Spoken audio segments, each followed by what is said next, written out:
상산고인 전주 상산고가 재지정에 필요한 평가 점수에 미달한 것으로 알려졌습니다.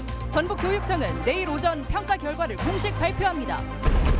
도내 과수농가의 냉해 피해가 심각합니다. 일부 농가는 농사를 포기할 정도지만 정부 보상은 답답한 상황입니다. 혁신도시 이전 기관들의 상반기 채용 실적이 발표됐습니다. 지역 인재 채용은 당초 의지와 달리 기대치를 크게 밑돌았습니다. 안녕하십니까. 전주 MBC 뉴스데스크입니다. 전주 상산고가 자율형 사립고에서 탈락 위기에 몰렸습니다. 전북교육청이 재지정을 위한 평가를 했는데 기준 점수인 80점에 미달하는 것으로 알려졌습니다. 후폭풍도 만만치 않을 것으로 전망되는데요. 전북교육청은 내일 오전 결과를 공식 발표합니다. 조수영 기자입니다. 상산고의 자사고 재지정 발표를 하루 앞두고 전북교육청에서 비공개 회의가 열렸습니다. 재지정 심의위원들이 김승환 교육감에게 최종 자문을 제공하기 전에 한자리에 모인 겁니다. 지정운영위원회 위원들도 교육감이 위촉하도록 돼 있어요. 심의 결과를 교육감한테 통보하면 교육감이 그 위원회 의견들을 쭉 보시고 최종 결정하기. 이런 가운데 상산고는 재지정에 필요한 점수에 못 미친 것으로 알려졌습니다. 재지정에 필요한 점수는 80점. 이번 평가에서 상산고는 80점에 근접한 점수를 받았지만 근소한 차이로 미달한 것으로 전해졌습니다. 상산고 비대위 관계자는 출처를 밝힐 수는 없지만 이 같은 점수를 통보받았다고 밝혔고 상산고 관계자 역시 기준점 미달에 무게를 두고 있다고 전했습니다. 이에 대해 전북교육청은 공식 확인을 거부했습니다. 상산고는 평가 항목 가운데 사회통합 전형의 의무 선발 비율 10%를 맞추지 못해 목표 점수를 받을 가능성이 그간 낮은 것으로 점쳐져 왔습니다. 이 때문에 학교 측은 평가 항목을 불리하게 그것도 일방적으로 바꿨다며 반발해왔는데 도교육청은 문제될 게 없다는 입장입니다. 14년도에 사회통합 전형 대상자 선발만 관련해서 평가를 했었고 표는 저희가 안내를 했었어요. 그 사회통합 전형 대상자 아이들에 대한 프로그램이랄지 재정 지원이랄지. 재지정이 취소된다면 갈등의 불씨는 2달 앞으로 다가온 신입생 모집으로 번지게 됩니다.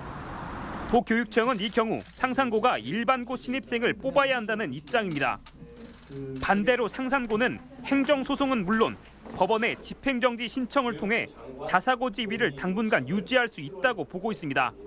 최후의 행정소송 가처분 신청 절차가 있는데 청문 절차에서 문제가 되는 항목에 대해서 충분히 이의를 제기하려고 한다.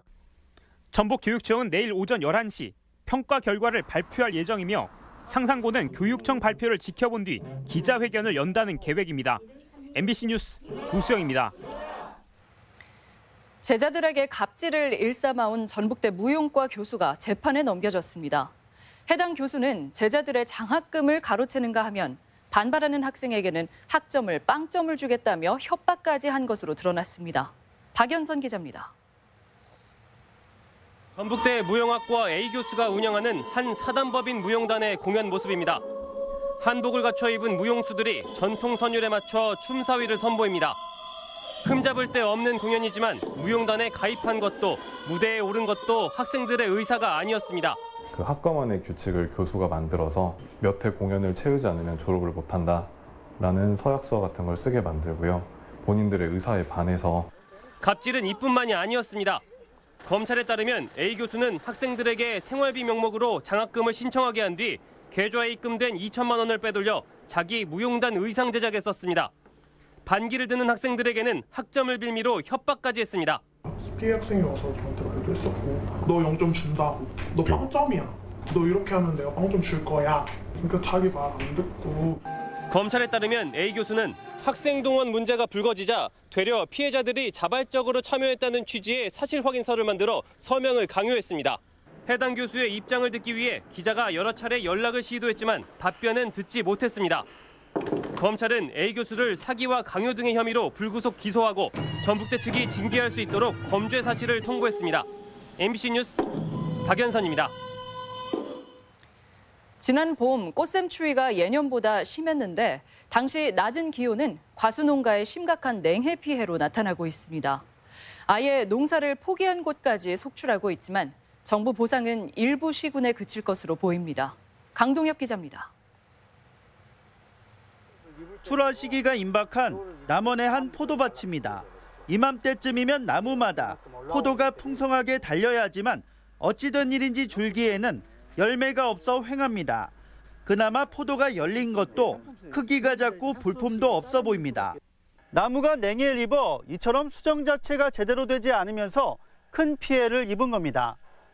지난 4월 한때 최저 기온이 영하권으로 뚝 떨어졌기 때문인데 농민은 허탈한 심정을 감추지 못합니다. 농부가 1년 농사 지어서 먹고 사는데 1년 농사가 무너졌으니까 막막하다고 봐야죠. 전라북도가 파악한 저온 피해 지역은 남원을 비롯해 임실과 고창 등 6개 시군 580여 농가 190여 헥타르에 이릅니다. 대다수는 배와 복숭아, 포도 등 과수 농가로 보상도 걱정입니다. 농가당 최대 3,500만 원까지 정부 지원이 가능하지만 지원을 받으려면 시군별 피해 면적이 50헥타르를 넘어야 합니다. 전주와 익산을 제외한 나머지 시군은 기준을 넘지 못해 피해와 상관없이 정부 지원 대상에서 빠졌습니다. 인근 시군을 포함해서 정부에서 우리 어려운 농가들을 위해서 지원을 해줬으면 하는 그런. 지원 대상에서 제외된 시군들은 자체 지원을 계획하고 있지만 재정 여건상 한계가 있어 피해 정도를 감안한 정부 지원이 요구되고 있습니다. MBC 뉴스 강동엽입니다. 전북 혁신도시 공공기관들은 올해 신입사원 채용의 지역 인재를 30%까지 뽑겠다며 의욕을 보였는데요. 상반기 채용 결과가 나왔습니다. 아쉽게도 기대치를 크게 밑도는 것으로 나타났습니다. 유룡 기자입니다. 지난 2달 동안 상반기 공개 채용을 진행한 국민연금공단. 정부가 제시한 지역인재 채용 목표 21%를 크게 웃도는 30%를 목표로 제시하며 지역인재 발굴에 의지를 보였습니다. 현재 정부 목표는 21%이지만 저희는 선제적으로 30%까지 채용을 확대할 예정입니다. 하지만 최근 완료된 채용 결과를 보면 실적은 초라합니다. 신규 직원 249명 가운데 지역 고교와 대학 출신자는 37명으로 14.9%에 그쳤습니다.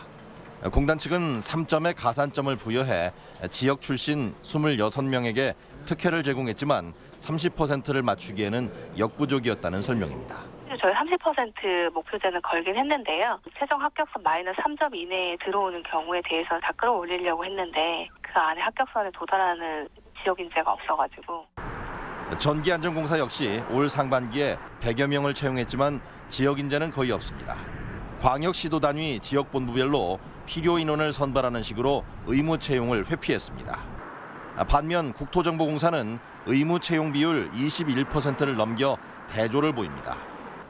지역 인재에게 5점의 파격적인 가산점을 부여하는 방식으로 상반기 공채에서 의무 채용 비율을 맞췄습니다. 저희는 채용 합격 한선을 마이너스 5점까지 낮춰서 총 14명이 추가 합격이 되었고요. 그로 인해서 지역 인재 채용 목표 비율 23%를 달성할 수 있었습니다.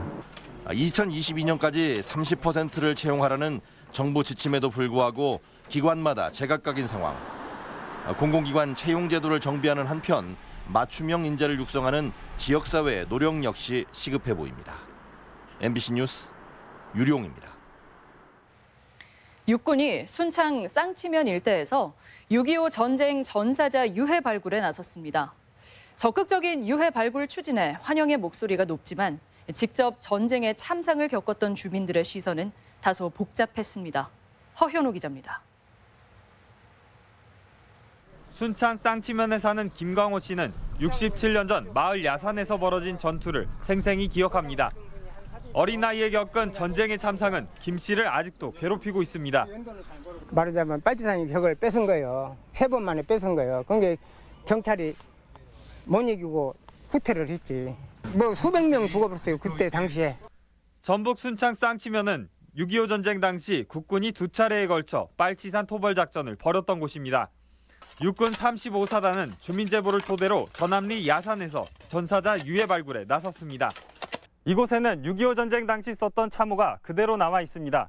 군 당국은 이곳에 수습되지 못한 유해가 더 있을 것으로 추정하고 있습니다.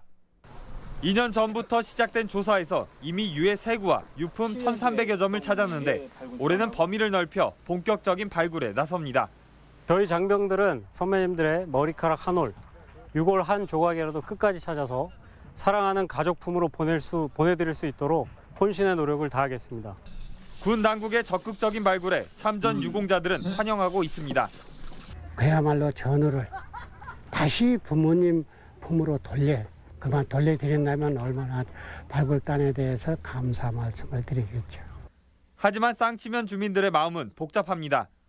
군경은 전쟁의 희생자이면서 민간인을 빨치산으로 몰아 학살한 장본인이기 때문입니다. 군인한테, 군인 경찰한테 피해를 더 엄청나게 많이 본 거예요. 이제 할머니, 어린 애기, 노인, 젊은 사람 할 것 없이 앵기면 총으로 쏴서 죽여버리니까. 발굴 유해는 국방부 유해발굴 감식단으로 옮겨져 신원 확인 절차를 거친 뒤 국립현충원에 안치됩니다. MBC 뉴스 허연우입니다. 1년 전 폐쇄됐던 GM 군산 공장이 글로벌 전기차 생산 기지로 본격 탈바꿈합니다. 전라북도는 오늘 군산대학교에서 GM 군산 공장을 인수한 자동차 부품 중견기업 주식회사 명신과 투자 협약을 체결했습니다.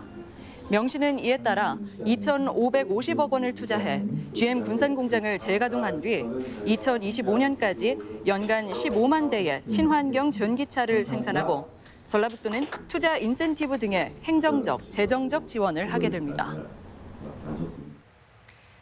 집단 암이 발병한 익산 장전마을에 대한 환경부의 역학조사 결과가 내일 발표됩니다. 익산시에 따르면 국립환경과학원 의뢰를 받은 환경안전건강연구소가 장전마을 비료공장 가동과 집단 암 발생과의 인과관계와 원인 등에 대해 1년여 동안 진행된 조사 결과를 발표합니다. 시는 조사 결과에 따라 주민 피해 구제 방안과 재발 방지 등 대책이 나올 것으로 전망했습니다. 군산의 한 알루미늄 제품 생산업체에서 폭발 사고가 발생해 노동자 2명이 다쳤습니다. 오늘 오후 4시 반쯤 군산 오식도동의 한 공장에서 폭발 사고가 나 41살 박모 씨 등 노동자 2명이 전신에 1도 화상을 입어 병원에서 치료받고 있습니다. 경찰과 소방당국은 작업 중 폭발이 난 것으로 보고 공장 관계자 등을 상대로 경위를 조사하고 있습니다. 전주 산성천 상류에 운문산 반딧불이가 대량 서식하는 것으로 확인됐습니다. 전주 생태하천협의회는 그동안 삼천 일부 구간에서만 서식하던 운문산 반딧불이가 전주 남고산성 아래 산성천 상류에 대량 서식하는 것으로 확인했습니다. 운문산 반딧불이는 몸길이 10에서 14mm로 한반도 중부 이남에 서식하는 한국 고유종으로 6월에 출현하기 시작하며 자정쯤 가장 활발하게 활동합니다. 이어서 오늘의 간추린 소식입니다. 도의회가 지역 언론을 차별하는 대형 포털 네이버를 규탄하며 규탄 결의안을 채택하고 지역 언론을 뉴스 배열에 포함할 것과 신문법 개정안의 즉각 처리 등 제도적인 보완책을 촉구했습니다. 전주 상공회의소가 바이오 연료 발전소를 가동하는 선택에너지와 초고온 내열재를 생산하는 데크카본, 반도체 부품업체 뉴파워 플라즈마 등 3개 지역경제 발전 모범기업에 도지사 표창을 수여했습니다. 한전과 유관기관이 봉사활동에 나섰습니다. 오늘 익산에서는 차상위 취약계층 등 13가구에 도배와 장판 교체, 노후 전기시설 교체, 소형 태양광 설치 등이 진행됐습니다. 농촌을 소재로 한 영화를 모아 상영하는 고창 농촌영화제가 내일 개막합니다. 복분자 클러스터 일원에서 열리는 영화제는 23일까지 농부가 직접 만든 영화와 한중일 농촌 영화들을 소개합니다. 간추린 소식이었습니다. 전주 MBC 시청자위원회가 본사 대회의실에서 열렸습니다. 위원들은 전주 MBC가 전주 대사슴놀이와 전주 얼티밋 뮤직 페스티벌을 주최하면서 보여준 제작 역량과 공영방송으로서 역할에 대해 평가하고 수준 높은 문화 향유의 기회를 제공해달라고 밝혔습니다. 다만 대사슴놀이의 공정성을 위해 청중평가단의 역할을 강화하고 행사장의 안전과 더위 대책을 마련할 것을 주문했습니다. 안정적으로 성장하던 고용 지표가 군산발 경제 위기 이후 급격히 하락한 것으로 나타났습니다. 통계청이 밝힌 최근 10년간 전라북도의 고용 실태 추이를 보면 2009년 57.8%에 그쳤던 고용률이 혁신도시 효과로 2016년 59.9%로 가파른 성장세를 보였으나 지난해 다시 58.3%로 회귀한 것으로 분석됐습니다. 이는 견조한 성장세를 보이던 전북 경제가 군산발 경제 위기로 큰 충격을 받고 고용률에도 영향을 미친 것으로 보입니다. 한국농수산대학 분교 반대 움직임이 조직화하고 있습니다. 국회 김종회 의원은 정치권의 농수산대학 분교 움직임이 소재지 논란에서 비롯됐다며 아예 소재지를 전북으로 분명하게 못 박은 근거법을 발의했습니다. 도의회도 한국농수산대학 분교는 혁신도시는 물론 균형발전 취지를 전면 부정하는 것이라며 한국당 의원이 낸 개정안 폐기를 요구하는 건의안을 공식 채택했습니다. 익산시 하수 슬러지 건조시설 인허가 과정에서 특혜 의혹이 제기됐습니다. 지금까지 전북권 뉴스였습니다.